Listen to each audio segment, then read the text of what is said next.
ನಮಸ್ತೆ ವೀಕ್ಷಕರೇ, ಎಲ್ಲರಿಗೂ ಸವಿ ಕಿಚನ್ ಕನ್ನಡಗೆ ಸ್ವಾಗತ. ದಯವಿಟ್ಟು ಸಬ್ಸ್ಕ್ರೈಬ್ ಮಾಡಿ ಸಪೋರ್ಟ್ ಮಾಡಿ. ವೆಜಿಟೇಬಲ್ ಪಲಾವ್ ಹಾಗೂ ಮೊಸರು ಬಜ್ಜಿ ಹೇಗೆ ಮಾಡೋದು ಅಂತ ನೋಡೋಣ. ಮದುವೆ ಮನೆಗಳಲ್ಲೆಲ್ಲ ಪಲಾವ್ ಅಂದರೆ ಎಷ್ಟು ರುಚಿಯಾಗಿರುತ್ತೆ ಅಲ್ವಾ? ಅದೇ ರೀತಿ ಪರ್ಫೆಕ್ಟಾಗಿ ಹೇಗೆ ಮನೆಯಲ್ಲೇ ಮಾಡೋದು ಅಂತ ತೋರಿಸ್ತೀನಿ. ಈ ಪಲಾವ್ ಮಾಡೋದಕ್ಕೆ ನಮ್ಗೆ ಯಾವುದೇ ರೀತಿ ಗರಂ ಮಸಾಲ, ಧನಿಯಾ ಪೌಡರ್, ಖಾರದ ಪುಡಿ ಬೇಡ. ತುಂಬಾ ಸಿಂಪಲ್. ಬನ್ನಿ ನೋಡೋಣ. ಅದಕ್ಕಿಂತ ಮುಂಚೆ ಇನ್ನೂ ಯಾರೆಲ್ಲ ಸಬ್ಸ್ಕ್ರೈಬ್ ಆಗಿಲ್ಲ ಈಗಲೇ ಹೋಗಿ ಸಬ್ಸ್ಕ್ರೈಬ್ ಮಾಡಿ. ಮೊದಲಿಗೆ ಮಸಾಲೆ ರೆಡಿ ಮಾಡ್ಕೊಳ್ಳೋಣ. ಇಲ್ಲಿ ಒಂದು ಮಿಕ್ಸಿ ಜಾರ್ಗೆ 10ರಿಂದ 12 ಹಸಿಮೆಣಸಿನಕಾಯಿ ಹಾಗೂ ಪುದೀನ 1 ಹಿಡಿ ಆಗೋಷ್ಟು ತೊಗೊಂಡಿದ್ದೀನಿ. ನಂತರ ಕೊತ್ತಂಬರಿ ಸೊಪ್ಪು 1 ಹಿಡಿ ಆಗೋಷ್ಟು ಹಾಕೊಳ್ಳೋಣ. ಪುದೀನ ಕೊತ್ತಂಬರಿ ಯಾವಾಗಲೂ ಸಮವಾಗಿ ತೊಗೋಬೇಕು ನಾವು, ಬಣ್ಣ ರುಚಿ ಚೆನ್ನಾಗಿ ಬರುತ್ತೆ ಆಗ. 10 ಎಸಳು ಬೆಳ್ಳುಳ್ಳಿ, 1 ಇಂಚು ಚಕ್ಕೆ ಹಾಗೂ 2 ಲವಂಗ, ಕೊನೆಯದಾಗಿ 1 ಇಂಚಷ್ಟು ಶುಂಠಿ ಹಾಕೊಳ್ಳೋಣ. ಇದನ್ನು ಈಗ ರುಬ್ಕೊಂಡು ಪಕ್ಕಕ್ಕೆ ಇಟ್ಕೊಳ್ಳೋಣ. ಈಗ ಸ್ಟವ್ ಹಚ್ಚಿ ಒಂದು ಕುಕ್ಕರ್ ಇಟ್ಟು ಇಲ್ಲಿ 7ರಿಂದ 8 ಸ್ಪೂನ್ ಆಗುವಷ್ಟು ಎಣ್ಣೆ ಹಾಕ್ಕೊಳ್ತಾ ಇದ್ದೀನಿ. ಎಣ್ಣೆ ಸ್ವಲ್ಪ ಕಾದ ನಂತರ ಒಂದು ಅರ್ಧ ಸ್ಪೂನಷ್ಟು ಸಾಸಿವೆ ಹಾಕ್ಕೊಂಡಿದ್ದೀನಿ. ನಂತರ ಇಲ್ಲಿ ಪಲಾವ್ ಸಾಮಾನಿದೆ. ಸ್ವಲ್ಪ ಸೋಂಪು, ಚಕ್ಕೆ, ಏಲಕ್ಕಿ ಹಾಗೂ ಪಲಾವ್ ಎಲೆ. ಪಲಾವ್ ಸಾಮಾನು ನಿಮ್ಮ ಹತ್ರ ಏನೇನಿರುತ್ತೋ ಅದನ್ನೆಲ್ಲ ಹಾಕೋಬೋದು. ಸ್ಟಾರ್ ಹೂ ಅದೆಲ್ಲ. ಇದನ್ನೆಲ್ಲ ಕೇವಲ 30 ಸೆಕೆಂಡ್ಗಳ ಕಾಲ ಎಣ್ಣೆಯಲ್ಲೇ ಫ್ರೈ ಮಾಡೋದ್ರಿಂದ ನಮಗೆ ಆ ಫ್ಲೇವರ್ ಎಲ್ಲ ಚೆನ್ನಾಗಿ ಬಿಡುತ್ತೆ. ನಂತರ ಇಲ್ಲಿ 2 ಮೀಡಿಯಮ್ ಸೈಜ್ನ ಈರುಳ್ಳಿನ ಉದ್ದುದ್ದ ಕಟ್ ಮಾಡಿಕೊಂಡು ಸೇರಿಸ್ಕೊಂಡಿದ್ದೀನಿ. ಇದು ಬಣ್ಣ ಚೇಂಜ್ ಆಗೋವರೆಗೂ ಫ್ರೈ ಮಾಡ್ಕೋಬೇಕು. ಒಂದೇ ಒಂದು ಹಸಿಮೆಣಸಿನಕಾಯಿನ ಹಾಕ್ಕೊಂಡಿದ್ದೀನಿ ಕಟ್ ಮಾಡಿದೆ ಹಾಗೆ. ನೋಡಿ, ಈರುಳ್ಳಿ ಎಲ್ಲ ಕಂದು ಬಣ್ಣ ಬಂದಿದೆ. ಫ್ರೆಶ್ ಆಗಿರೋವಂಥ ತರಕಾರಿಗಳನ್ನ ವಾಶ್ ಮಾಡಿ ಕಟ್ ಮಾಡಿ ಇಟ್ಕೊಂಡಿದ್ದೆ. ನೋಡಿ, ಇಲ್ಲಿ ನಾನು ಬಟಾಣಿ, ಹುರುಳಿಕಾಯಿ, ಕ್ಯಾರೆಟು ಹಾಗೆ ಆಲೂಗಡ್ಡೆನ ಹಾಕಿ ಎಣ್ಣೆಯಲ್ಲಿ ಫ್ರೈ ಮಾಡ್ತಾ ಇದ್ದೀನಿ. ನಿಮ್ಮ ಹತ್ರ ಯಾವ ತರಕಾರಿ ಇರುತ್ತೋ ಅದನ್ನು ಸೇರಿಸ್ಕೋಬೋದು. ಹೂಕೋಸು, ಮನೆಯಲ್ಲಿ ಡಬಲ್ ಬೀನ್ಸ್ ಅಥವಾ ಸೋಯಾಬೀನ್ ಏನಾದರೂ ಇದ್ರೂ ಇದಕ್ಕೆ ಸೇರಿಸ್ಕೋಬೋದು. ತುಂಬಾ ಚೆನ್ನಾಗಿರುತ್ತೆ. ನಮಗೆ ಈ ಪಲಾವ್ ಯಾವಾಗಲೂ ತರಕಾರಿ ಹೆಚ್ಚಿಗೆ ಇದ್ರೇ ರುಚಿ ಬರೋದು. ನೋಡಿ, ತರಕಾರಿ ಎಲ್ಲ ಆಯಿಲಲ್ಲಿ 1-2 ನಿಮಿಷಗಳ ಕಾಲ ಫ್ರೈ ಆಗಿರಬೇಕು. ಆನಂತರ 1 ಮೀಡಿಯಮ್ ಸೈಜ್ನ ಟೊಮೆಟೊನ ಹಾಕ್ಕೊಳ್ಳೋಣ. ಹಾಕ್ಕೊಂಡು ಈ ರೀತಿ ಸಾಫ್ಟ್ ಆಗೋವರೆಗೂ ಸ್ವಲ್ಪ ಫ್ರೈ ಮಾಡ್ಕೋಬೇಕು. ನಾನು ಸ್ವಲ್ಪ ಕರಿಬೇವಿನ ಸೊಪ್ಪನ್ನ ಹಾಕ್ಕೊಂಡಿದ್ದೀನಿ. ನಂತರ ರುಚಿಗೆ ತಕ್ಕಷ್ಟು ಉಪ್ಪನ್ನು ಹಾಕ್ಕೊಳ್ಳೋಣ.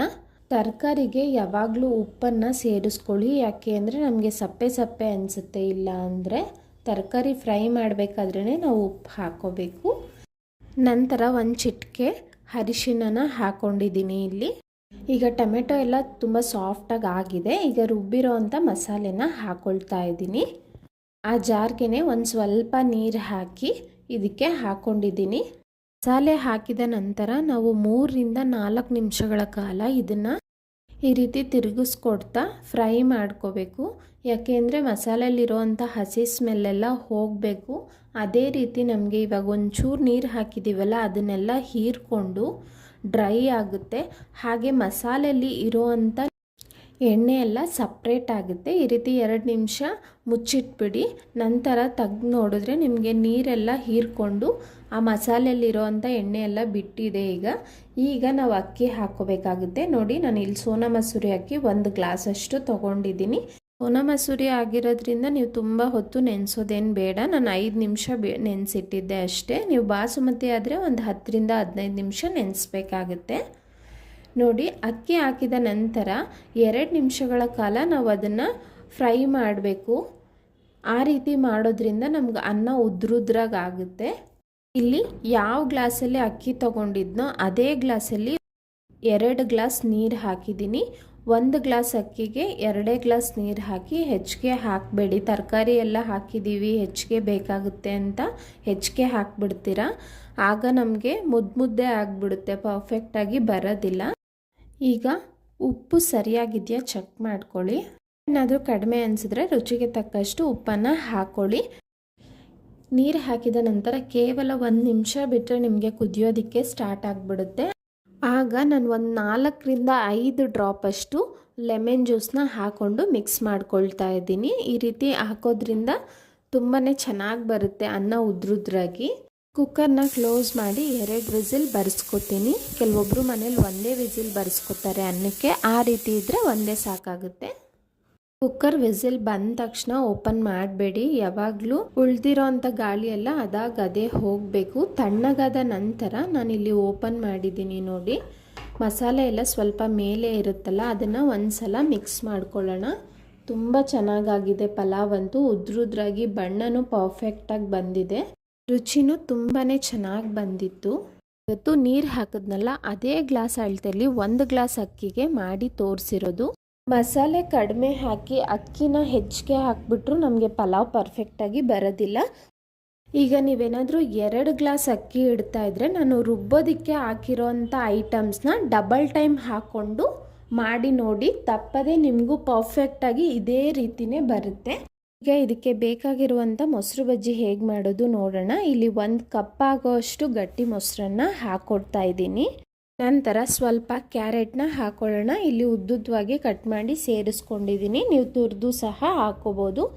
1 ಮೀಡಿಯಮ್ ಸೈಜ್ನ ಈರುಳ್ಳಿ, ಹಾಗೆ ಸ್ವಲ್ಪ ಕೊತ್ತಂಬರಿ ಸೊಪ್ಪು, ಹಸಿ ಮೆಣಸಿನಕಾಯಿ ಒಂದೇ ಒಂದು ಹಾಕ್ಕೊಂಡಿದ್ದೀನಿ, ಆಪ್ಷನಲ್ ಇದು.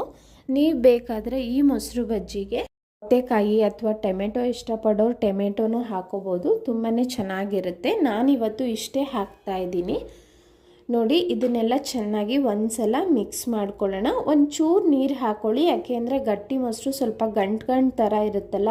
ಒಂದು ಸ್ವಲ್ಪ ನೀರು ಹಾಕ್ಕೊಂಡು ರುಚಿಗೆ ತಕ್ಕಷ್ಟು ಉಪ್ಪನ್ನು ಹಾಕ್ಕೊಂಡು ಮಿಕ್ಸ್ ಮಾಡಿ ನೋಡಿ. ಗಟ್ಟಿಯಾಗೇ ಇರಬೇಕು ನಮಗೆ, ನೀರು ತುಂಬ ಸೇರ್ಸೋಕ್ಕೆ ಹೋಗಬೇಡಿ. ಗಟ್ಟಿ ಇದ್ರೇ ಮೊಸರು ಬಜ್ಜಿ ತುಂಬಾ ಟೇಸ್ಟಿಯಾಗಿರುತ್ತೆ ನೋಡಿ.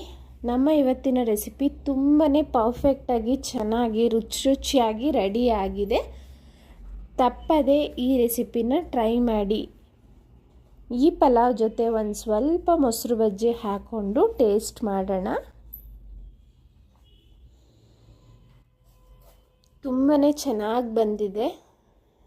ನಮ್ಮ ಇವತ್ತಿನ ರೆಸಿಪಿ ನಿಮಗೆಲ್ಲ ಇಷ್ಟ ಆಗಿದ್ದರೆ ತಪ್ಪದೇ ಲೈಕ್ ಮಾಡಿ, ಶೇರ್ ಮಾಡಿ. ಹಾಗೆ ಇನ್ನೂ